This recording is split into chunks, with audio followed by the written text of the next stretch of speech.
Like we said, my name is Devan. I come from Leduc. I was most previously serving in a church in Edmonton. I was youth pastoring there and resigned from there about a year ago. Actually, not about a year. It was a year to the week of this week that I was last with them in Edmonton. And me and my wife have been just pursuing and looking for our next ministry opportunity and position and just working. In the meantime, it's funny how when you're not doing your dream job, they still expect you to pay your mortgage. And so I keep working. I just have to do it. I'm a girl dad, as they say. I have two daughters. I have two little girls. Georgia, who's 3 years old, and baby Ruth, who is 5 months old. And so they're actually at home watching right now, I hope. Hi, girls. Be good to your mom. They are giving me a run for my money. So I grew up in a home full of boys. I'm one of 3 boys. And our house was exactly what you'd expect from a house full of boys. There was a lot of competition and physical altercation. And I didn't know that you could only have girls. I didn't know that was an option. My friends were all guys, and I had brothers. And now I'm in this totally different world. So if there are any fathers of daughters out there, please pray for me. Please pray for me. I just want to talk about last night for a second. You've heard a lot about it, and I just want to say it is amazing to be a part of that. Like, my heart and passion and desire is for the next generation, and I don't think there's any place in the world I'd rather be than a room full of teenagers worshiping Jesus. And so I was honored to be a part of that. Thank you again, Chris, for the invitation. Do you know that the vast majority of people in churches across Canada right now made a decision to follow Jesus before they turned 18? Most people. That's not everybody's story, for sure. But for a lot of people, it is. And we have this incredible opportunity with events like that to reach people and to introduce them to church and to faith and to Christian community. And so it's super important. I believe that investing in the next generation isn't optional. It's essential.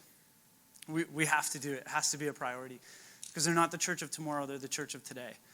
And they're just so special. There's no room that has more potential in it than a room full of teenagers pursuing Jesus. And so it's special. It's great. And now I want to honor 2 more people that of all the people, volunteers. You're amazing. Pastor Chris and the other youth pastors involved in making it happen were amazing. But I don't know if you realized that Pastor Dwayne and Judy were here serving all day. Do you know that they gave up a Saturday when, I don't know what your week usually looks like, but I assume you could have been doing other things. And they were here, not the center of attention. They were in the kitchen. They were vacuuming. They were setting up chairs. They were cleaning. And so I just want to honor, and maybe you would join me in honoring your pastors for that.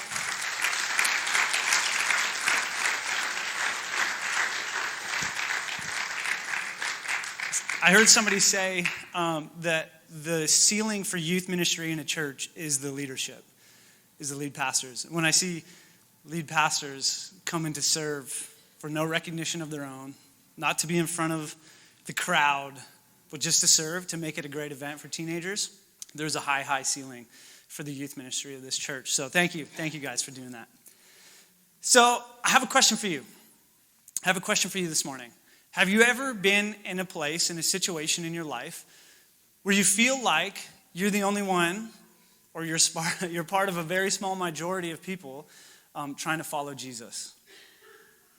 When you think about your workplace, your family, your day-to-day life, does it ever feel like maybe you're the only one? Or maybe you're a part of a very small few doing your best to follow Jesus? Maybe you work in an environment where the conversation gets crude at times, makes you feel a little uncomfortable and uneasy, like you're on the outside looking in. Maybe you go to school, you're a student or even a teacher, and you're around people that are consumed with a worldview that is in complete opposition to your own. And it feels like, I feel like I'm the only one here trying to follow Jesus. Maybe it's even in your own family. Maybe this is a bright spot of your week because you get to come and be with other followers of Jesus, but when you go home, you're the only one. And it's really tough. I know in my season of life right now, Like I said, I've been in church ministry doing stuff like this for over a decade, but I find myself in this season where I'm not working in a church. I'm working in construction, in the trades. And it's great. I have nothing bad to say about it. I'm grateful for a job. I'm grateful for the work. I work with good people, but there's no question that there are times I come profoundly aware that I think I'm the only one trying to follow Jesus here. I'm pretty sure. Sometimes the music and the conversation and the jokes and the lifestyle choices, they wouldn't reflect someone who has much regard for the Bible or for a Jesus-centered way of life. And I come profoundly aware that I think I'm the only one. I think I'm the only one trying to live differently here. Now, this isn't about me. And I certainly am not the only one who experiences or feels that, right? That's probably the reality of most people in the room with us this morning in churches across our nation. That's probably the reality in some way or another in your life too. Because the truth is, Canada has gone so far from what we would consider a generally Christian value-based system. We've moved so far away from that, and we have been so far away for so long that the quote-unquote experts say we're actually closer to a pre-Christian culture than a post-Christian culture. And so what I mean by that is there are so many people, when you think about younger millennial generation, Gen Z and Gen Alpha, who have had no experience with the Bible, Jesus, church, faith, that it's not even that they know the things and have rejected it and moved away, it's that they've never even been introduced to it in the first place. And so we've moved so far past post-Christian that we know the things and we've been to church and that's what we do culturally, that we're actually closer to pre-Christian. Like we haven't even had the move of God yet. They haven't even experienced the love of Jesus yet. It's not that they know and have rejected it. It's that they've never been introduced to it. Which leaves us in a pretty tricky spot, doesn't it? As those who are out there every day trying to follow Jesus the best that we can, wondering how do we navigate the complexities of life and faith in our culture? How do we live this out in a healthy way in the midst of a world who has, generally speaking, a totally different perspective? Wondering how do we raise our kids? How do we raise our kids to know and love and follow Jesus when so much of the world around them is telling them otherwise? How do we operate with integrity and honesty in our workplaces when it seems like everywhere we look, people are willing to cut corners and take the easy way and would be willing to do whatever they could to elevate their own standing? And we're left wondering, is it even worth it? Like, I'm the only one. Do I even try to keep this going? Ultimately, how do we resist compromise and stand firm on what we believe when it'd be so much easier to just follow the crowd?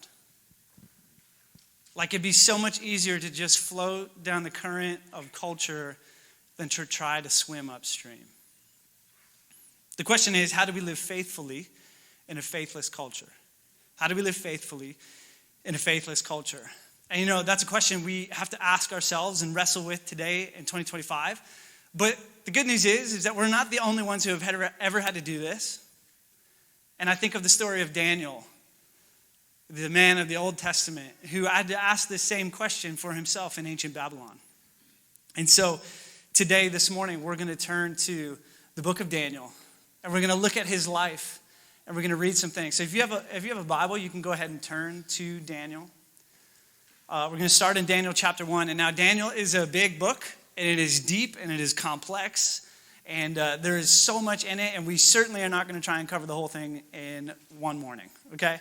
You could preach for weeks and months about this. We're just going to take a few minutes today. We're going to highlight some main plot points along the way, along the journey of Daniel's life, and observe what can we learn from the way Daniel lived in ancient Babylon, and how does that translate to us in Canada in 2025. Daniel knew all too well what it felt like to be the only one, or at best a part of a select few trying to do their best to live faithfully in a faithless culture. So, Daniel chapter 1, we're going to start in verse 3, and we're going to read all the way to chapter 20. If you don't have a Bible with you, you can follow along with the Bible in the sky. I think it'll be up there. We're going to do some Bible reading, okay? So get your reading glasses out, get in a comfy position in your chair, settle in. First thing I want to look at is this idea that Daniel knew where to draw the line from the very beginning. He knew where in his life he had to draw the line that he would not cross. Okay, so let's read Daniel chapter 1, verses 3, all the way to verse 20. Then the king ordered Ashpenaz, chief of the court officials, to bring into the king's service some of the Israelites from the royal family and the nobility. Okay, let me stop here and just let you know. Daniel was living in Jerusalem, Israel, and they had been taken captive by King Nebuchadnezzar in Babylon. And not only did they overthrow them, but they took them into captivity and brought them back to Babylon with them. Okay, so this is where we find Daniel in the story. Young men without any physical defect, handsome, showing aptitude for every kind of learning, well-informed, quick to understand, and qualified to serve in the king's palace. He was to teach them the language and literature of the Babylonians. The king assigned them a daily amount of food and wine from the king's table. They were to be trained for 3 years, and after that, they were to enter the king's service.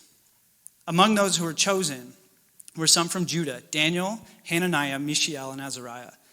The chief official gave them new names. To Daniel, the name Belteshazzar; to Hananiah, Shadrach; to Mishael, Meshach; and to Azariah, Abednego. Try to say that 10 times fast. But Daniel resolved not to defile himself with the royal food and wine, and he asked the chief official for permission not to defile himself in this way. Now God had caused the official to show favor and compassion to Daniel, but the official told Daniel, "I am afraid of my lord the king, who has assigned your food and drink. Why should he see you looking worse than the other young men your age? The king would then have my head because of you." Daniel said to the guard whom the chief official had appointed over Daniel, Hananiah, Mishael, and Azariah, "Please test your servant for 10 days. Give us nothing but vegetables to eat and water to drink, and then compare our appearance with the other young men who had eaten the royal food. And treat your servants with accordance in what you see." So he agreed to this, and he tested them for 10 days. And at the end of the 10 days, they looked healthier and better nourished than any of the young men who ate the royal food. So the guard took away their choice food and wine they were to drink and gave them vegetables instead. To these 4 young men, God gave knowledge and understanding of all kinds of literature and learning, and Daniel could understand visions and dreams of all kinds. It's amazing. At the end of the time set by the king to bring them into the king's service, the chief official presented them to Nebuchadnezzar.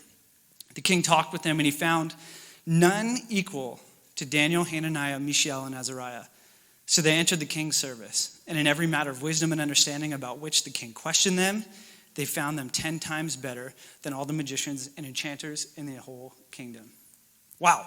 Okay, it's a lot to read. So Daniel and his 3 friends find themselves in a pretty tricky situation. They had been taken captive.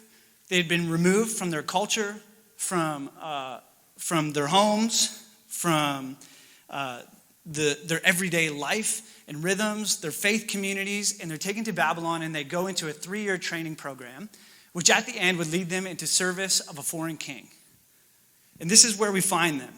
And the verse I want to highlight to you, in the midst of their entire world being turned upside down, everything be assimilated into a new culture, even down to their names, that they would not even carry their own identity, that they'd be given a new name. Verse 8 says this: Daniel resolved not to defile himself by consuming the royal food and wine. The Bible tells us that Daniel had made up his mind from the beginning that this was not a line he was willing to cross. And all the things that were happening, he would not go over that line. See, the royal food and wine, like, we have to ask ourselves why. What was so big about this? Well, the royal food and wine, the food at the king's table, it wasn't like the king was sitting at a giant table and these guys got to come in and grab a plate buffet style and just kind of take some of the king's food and then go back and eat it. It was this food that was set aside by the king for anyone who worked in the king's service, okay? But the thing that Daniel knew about this food is that it was offered to pagan gods and idols in an act of worship. It was a part of cultic pagan worship rituals. And Daniel, knowing this, said, that is not a line I'm willing to cross. I will worship one God and one God only. I will not entertain the idea of worshiping anyone else. I will not participate in that idolatry. I won't do it. I won't do it. And it was an act of rebellion. It was an act of individuality, an act of choice in the midst of his entire world being assimilated to a different culture. It was a risky decision that could have turned out really bad. It could have turned out really bad. Don't forget, this isn't Daniel just hanging out with some friends, deciding not to eat something at a restaurant. Like, he is enslaved. He doesn't really have a choice on what he's doing. And he says, I'm not going to eat that. I'm not going to defile myself in that way. And the three boys who join him. Daniel risked disgrace. He risked danger. He risked being kicked out of this training program and maybe even his own life. And it wasn't just him and the three boys, Shadrach, Meshach, and Abednego, right? We read that Ashpenaz, the one who the king had put in charge of them, said, guys, you have to understand that I'm in charge of you, and if you end up worse off than the rest, the king's going to have my head. So Daniel was taking on a big risk, not with his own life, but with the life of the people around him. And as we read, he said, okay, well, let's make a deal. Let's do a test, 10 days. We're not going to eat this for 10 days. And we'll see how we look at the end. And you be the judge, and then we'll deal with the consequences after that. It was a big risk, and he needed a miracle. I'm not going to get into the food science of it, but if you're eating like nothing or not much, you're probably not going to look healthier than someone who's eating a lot or like healthy, good food at the end of 10 days, and yet they do.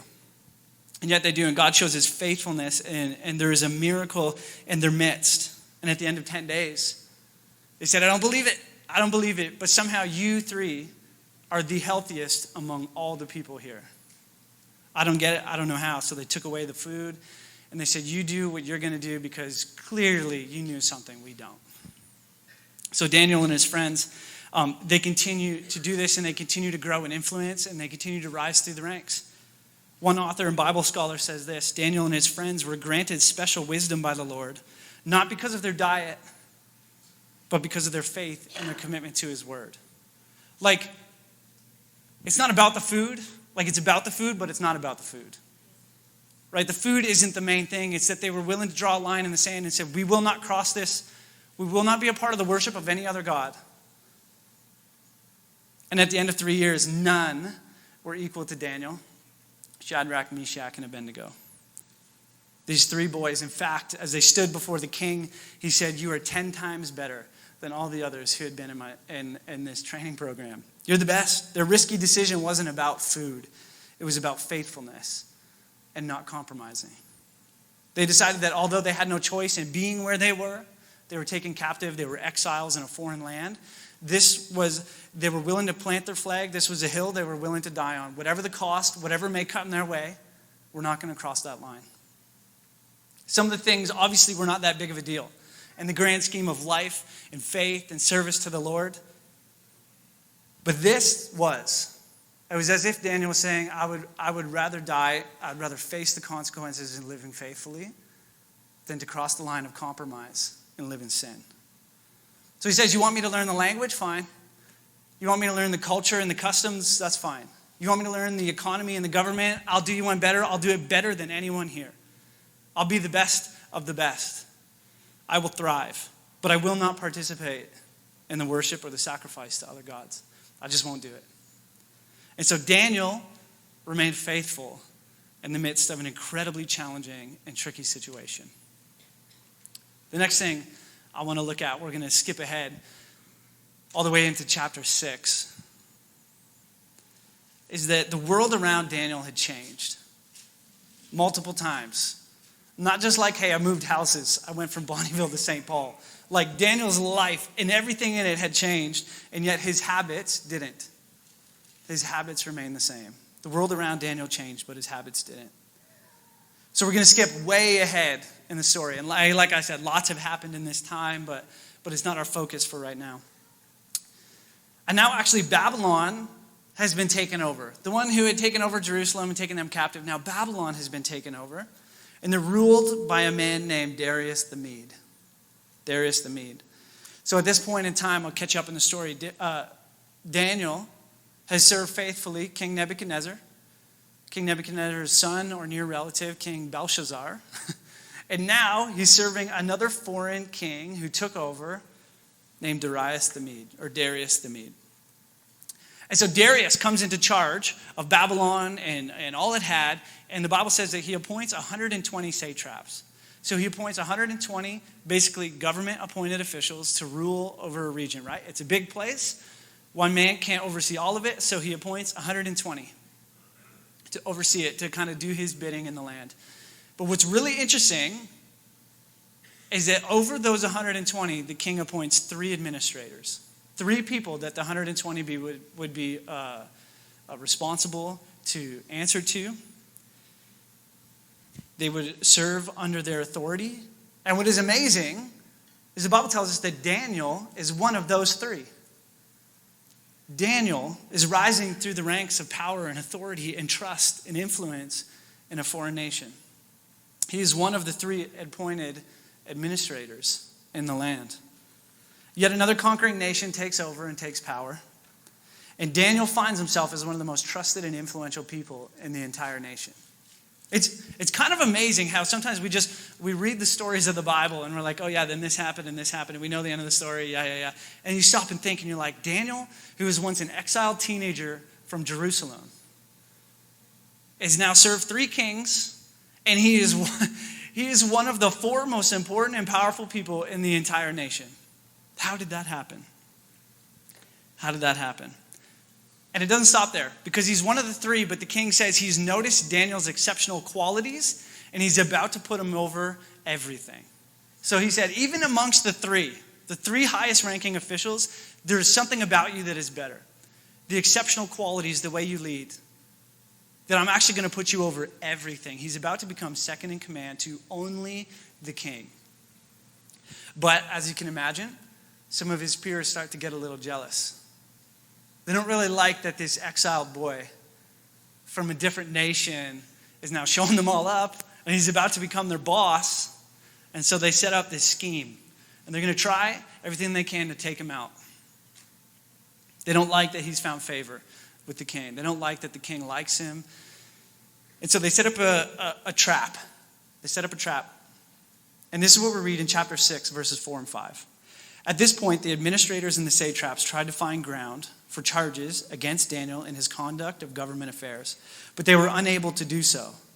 They could find no corruption in him because he was trustworthy and neither corrupt nor negligent. Finally, these men said, we will never find any basis for charges against the man Daniel unless it has something to do with the law of his own God. They want to catch him. They want to trip him up. They want to get him in trouble, and they can't because he's completely trustworthy. He's not corrupt. He's not taking bribes. He's not showing favoritism. He's not leading in that way. They can find no problem with him. They can't go to the king on any grounds and say, hey, look at Daniel. Look at how bad of a job he's doing. It's this big scandal. Did you know this? They can't do it. They've tried and they can't find anything wrong with him. And they say, the only thing left we have is that we know he will be faithful to his God above all else.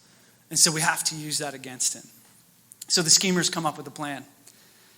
They go to the king and they start to butter him up. And they're like, oh, you're so great. You're so powerful. You know what you should do, king? We got a great idea. You should make a law that no one in the entire land can worship any other God except for God or man except for you for 30 days. Because you're so amazing. Wouldn't that be great? And the king's like, I am pretty great. This is a good idea. We should do it. And so they say, hey, don't just say it. Let's put it in writing. Make it an edict. Make it a declaration. Put it in writing. Because they knew that in the Persian culture and government, once a king puts something in writing, not even the king can take it back. And so he does it. And so for the next 30 days, the word goes out. Nobody can pray or worship any other person or God except for the king himself.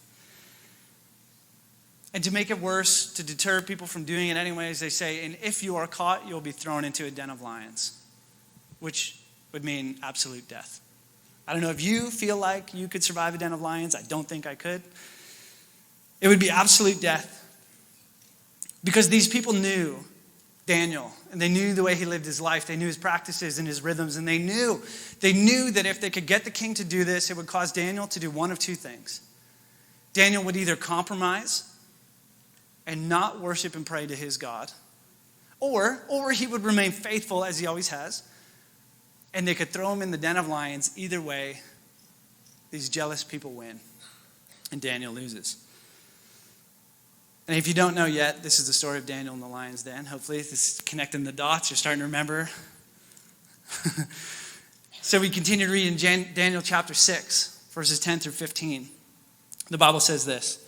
Now when Daniel learned that the decree had been published, he went home to his upstairs room where the windows opened toward Jerusalem. And 3 times a day, he got down on his knees and he prayed, giving thanks to God, just as he had done before. The first thing he does when he hears about this horrible news, he says, too bad. He goes up to his room, he opens his windows toward Jerusalem, and he prays. And he doesn't say, God, save me, get me out of here. He gives thanks to his God.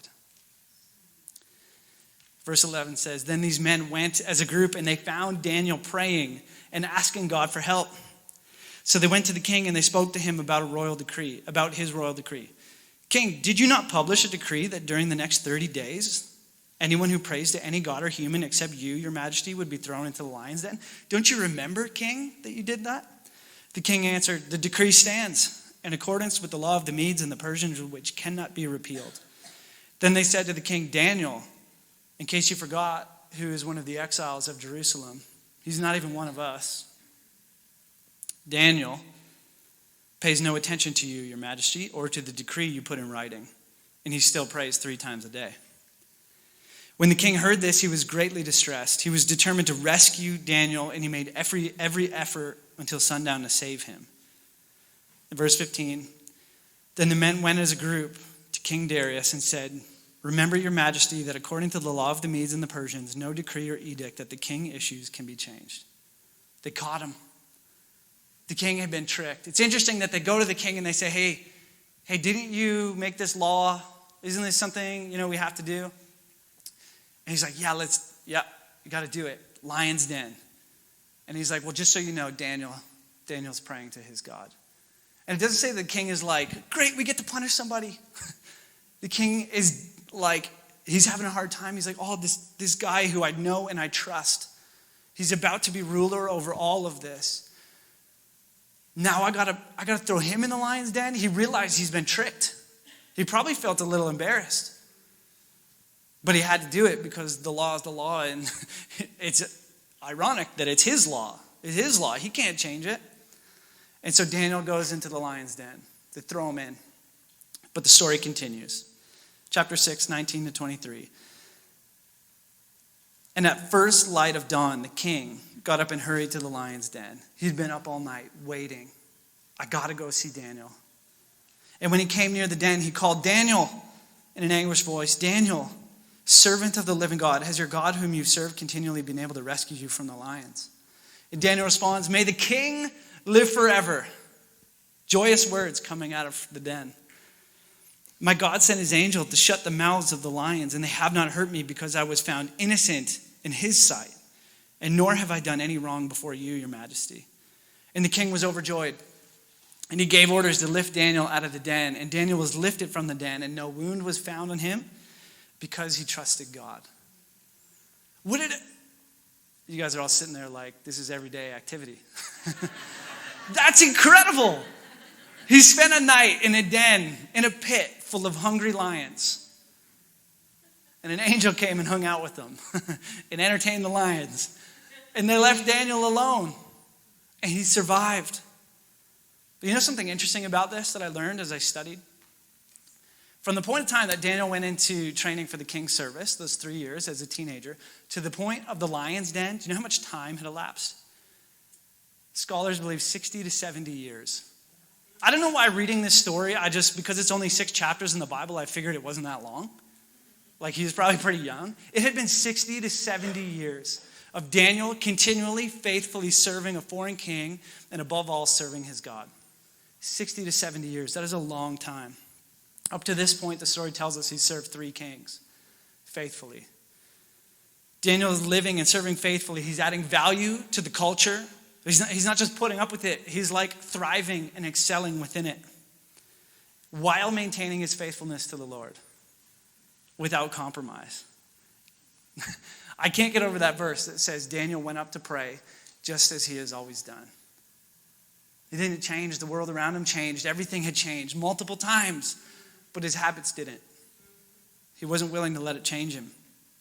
We don't know how those people knew where they would find Daniel. Like, the Bible doesn't explicitly tell us. But I got to think, if you're around someone for 60 to 70 years, you probably get to know their habits. And they knew where Daniel would be and what he'd be doing. So they issue the decree. They get the king to put it in writing. And the first chance they get, they say, let's go run up on Daniel because we know he's going to be praying. And they find him. There was something about the way he lived his life that the people around him knew what he was about.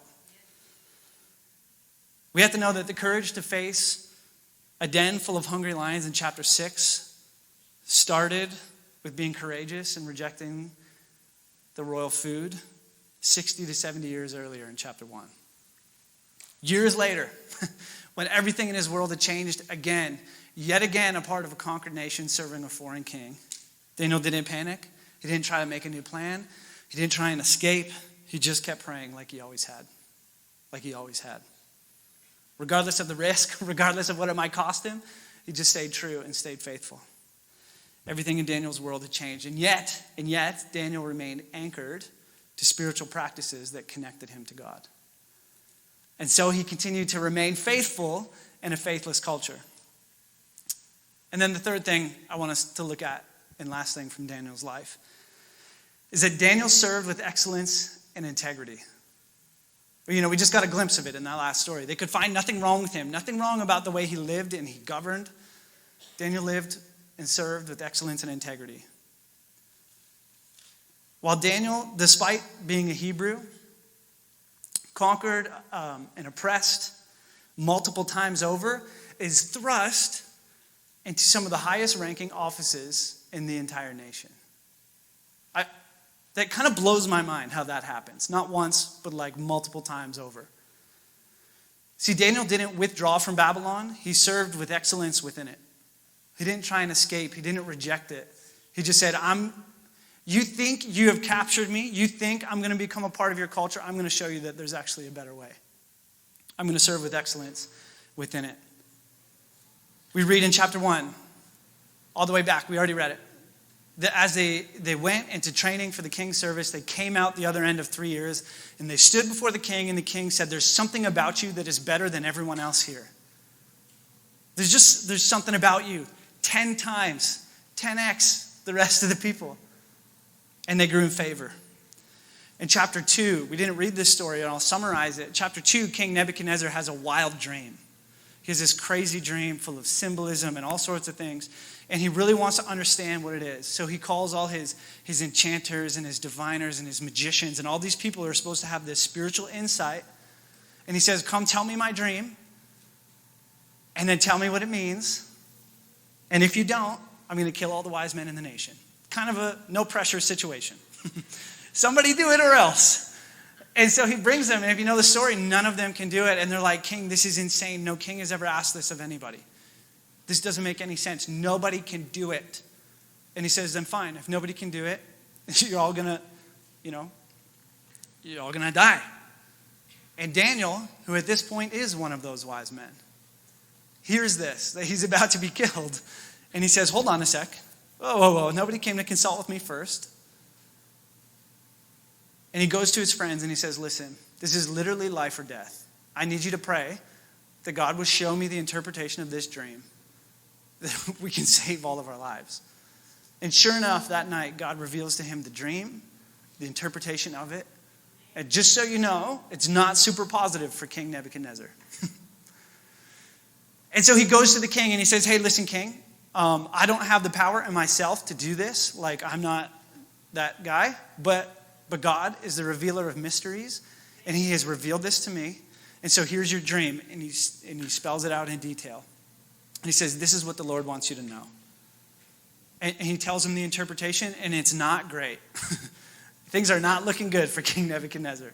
And yet he does it faithfully anyways. He does it anyways. And this is what it said. Then the king said to Daniel, following this experience, surely your God is the God of gods and the Lord of all kings. He's the revealer of mysteries. For you were able to reveal this mystery to me. Then the king placed Daniel in a high position, lavished many gifts on him, and made him ruler over the entire province of Babylon and in charge of all his wise men. Man, Daniel just kept living faithfully. He's not even looking for the promotion. He's not on this like 5-year, 10-year plan trying to climb the corporate ladder. He was like, hold on a second, you're about to kill me because you don't know what your dream meant? I could do something about this. And God blesses him and gives him things and possessions and probably wealth and respect, and he puts them over the entire province. And then again in chapter 5, Daniel is serving King Belshazzar, another king, and he's at a party. And it's going crazy and something wild happens, and I'm going to read it for you from the text so you don't think I'm making up crazy stories. This is what the Bible says. Then the fingers of a human hand appeared and wrote on the plaster wall. In the midst of a party, we're just having a good old-fashioned Sunday potluck. And a hand appears, doesn't say there's an arm attached or a body, just a hand. And he starts to write on the wall. And the king watched his hand as it wrote, and his face turned pale, and he was frightened, and his legs became weak, and his knees started knocking, as you would imagine. And so again, he calls all the spiritual people in the land and the magicians, and he said, somebody tell me what's going on, and none of them can. None of them understand. But the queen remembers stories she heard about a man named Daniel who served the previous king, who was seen to be smarter and had wisdom and understanding. And it was said about him that the spirit of the living gods was in him. And so they summon him, and Daniel comes, and he's like, listen, I don't want your gifts or notoriety. I'm not trying to go viral for this, okay? Don't video it. Don't put me on, Instagram or anything. But I will tell you what God is saying. And so he interprets it, and he tells them. And again, not favorable for the king. But he tells them, and the king gives him royal robes, and he gives him a gold necklace. And he says that he put him in the third highest place in the entire kingdom. Again, Daniel, minding his own business, comes out of obscurity and is thrust into the highest offices of leadership and influence in a nation. It's amazing. And like we just read moments ago, Daniel serving another king, King Darius, continues to be faithful, rise through the ranks. He's a part of the 3 administrators, and he's over top of the 3 administrators. He's second only to the king. Daniel interpreted dreams and advised kings, and he led with integrity. He spoke truth respectfully, even when it might cost him something. He remained faithful to God in the activities that connected him to God. He was faithful, and his faithfulness led to favor, and his favor led to influence. Influence that covers, the Bible tells us, 4 named kings. 4 kings we read about in the Bible. And if you overlap some history onto that, it's likely that Daniel served 5 to 7 foreign kings, spanning across 70-something years, faithfully. No fault found in him. Guys, Daniel didn't just serve Babylon, he outlasted Babylon. Did you know that? He didn't just serve within Babylon, a conquering nation. He outlasted it until it was conquered by another nation, and he thrived in the midst of it. Daniel didn't compromise his way of life. He didn't posture himself as Babylon's enemy either. He didn't just say, this sucks, and kind of like, oh, well, guess I got to go along with it. He thrived.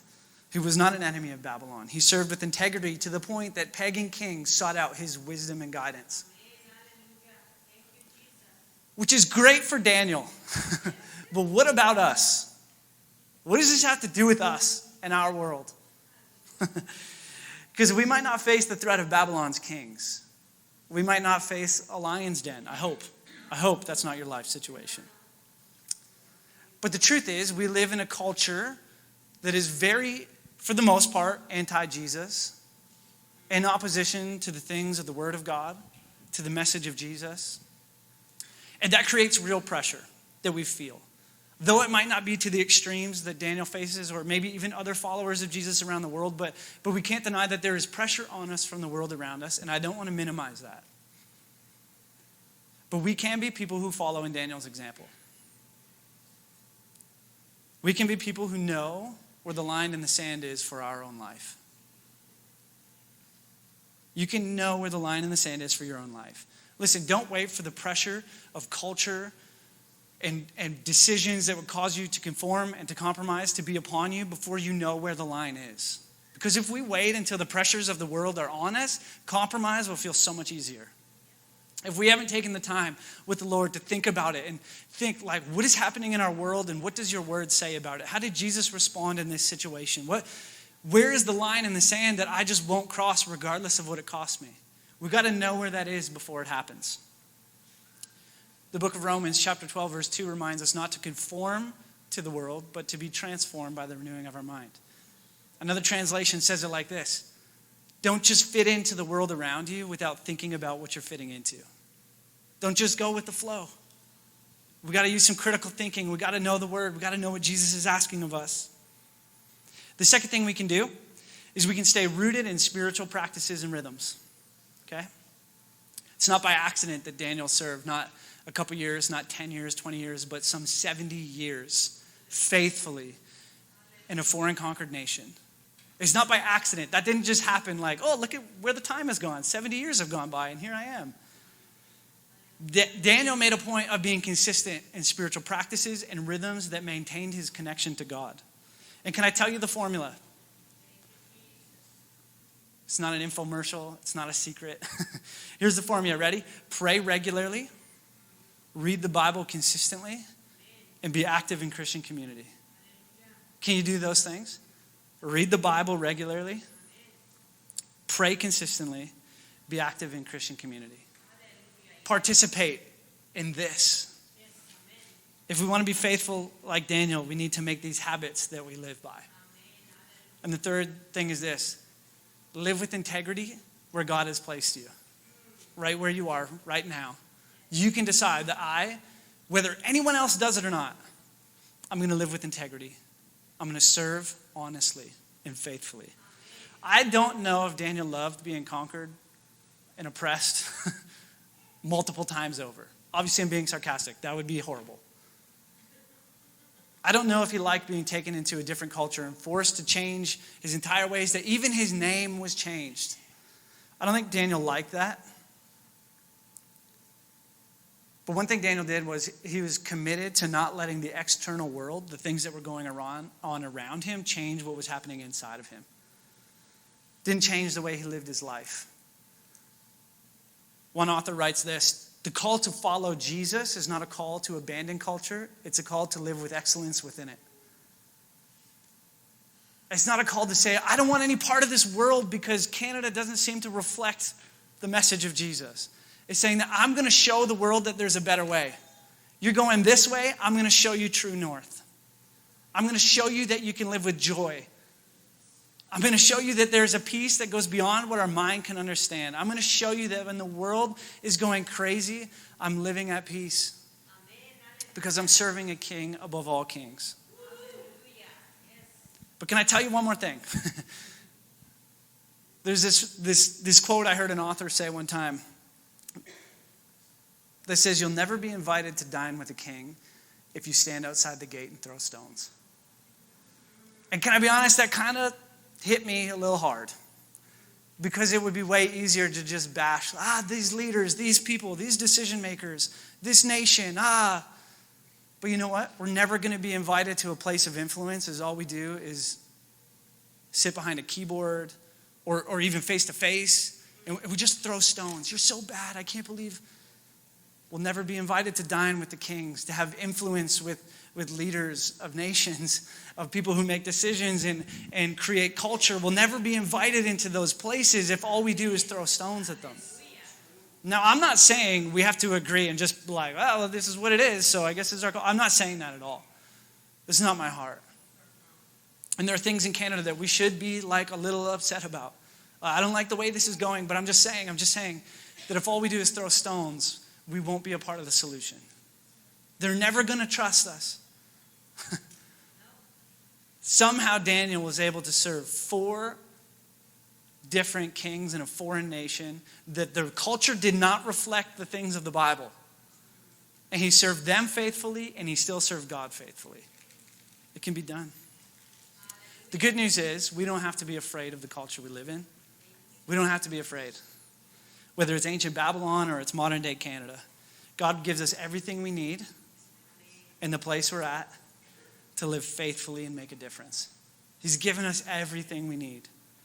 You too can live faithfully. in sometimes what feels like a faithless culture. Here's the last thing I'm going to say today.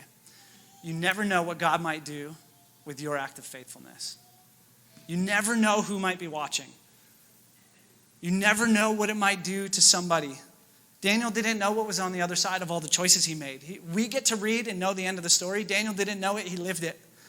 He didn't know what would happen when he rejected the royal food.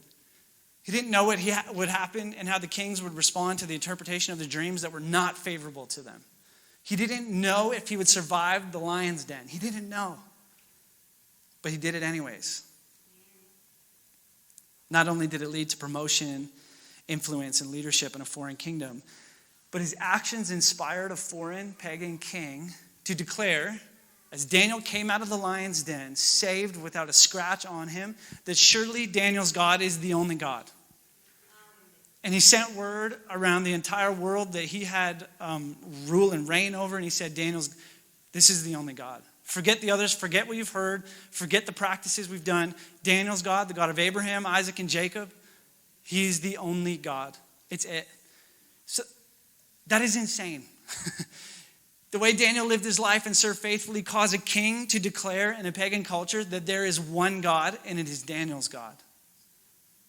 You never know what your act of faithfulness, you never know who might be watching, you never know what impact it might have.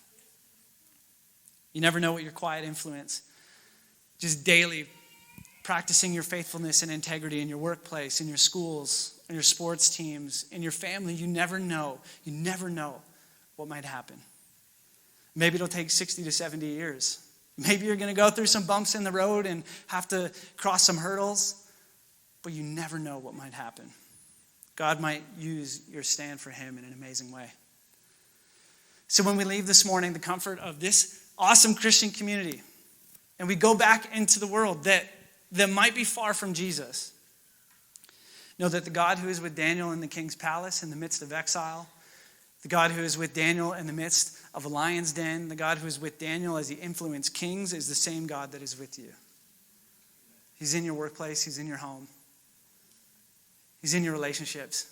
That God is with you. Let's pray. God, we thank you so much. We thank you for our nation, because despite the craziness, we have it so much better than so many people around the world. And so we are truly grateful for Canada. God, we are grateful for this church and this community where we get to come and we get to share and we get to worship together and we get to learn together and we get to be in community together. And God, I pray for everyone who's leaving this room and going into a place where maybe they feel like they're the only one trying to live out this faith journey well, that they would be emboldened by your Spirit to not be someone who just throws stones and stands on the sideline, but who makes a choice to live with excellence and show people that there's a better way. There is a way of hope and a way of life, and it is found in Jesus. So God, by your Spirit, would you empower us? Would you give us confidence to communicate in relatable and kind and generous ways? To be like Daniel and add value to the culture that we live in? God, we are so grateful for your word. And the stories like this that we get to learn from and be inspired by this word that is alive and is transforming us. And God, we thank you for your Spirit. That even though you ask really difficult and challenging things of us, you don't leave us on our own to do it. You have sent your Spirit to live inside of us so that when our strength ends, your Spirit takes over and carries us the rest of the way. So God, we are desperate for you and for you to invade the situations and the places in our life that feel broken and hopeless in ways that only you can. So God, we love you and we worship you. And everybody said, amen. Amen.